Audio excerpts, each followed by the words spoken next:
জলিলুল কদর সাহাবী আল্লাহ জিয়ারত করিয়া এরারে উসিলা করে আল্লাহর হাবিবের দরবারে মাফি চাও তো নবীজির রূহ মুবারক বুঝব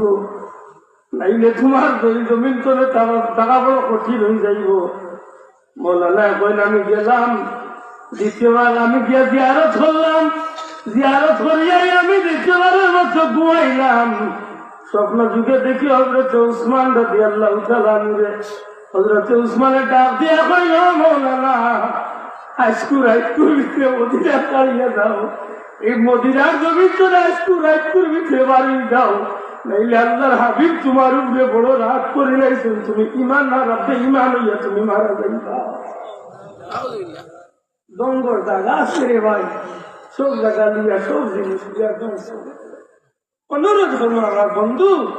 আপনি মিলাদুন নবী পছন্দ করেন না, এটা আপনার মনের ব্যাপার, কিন্তু এটা আমি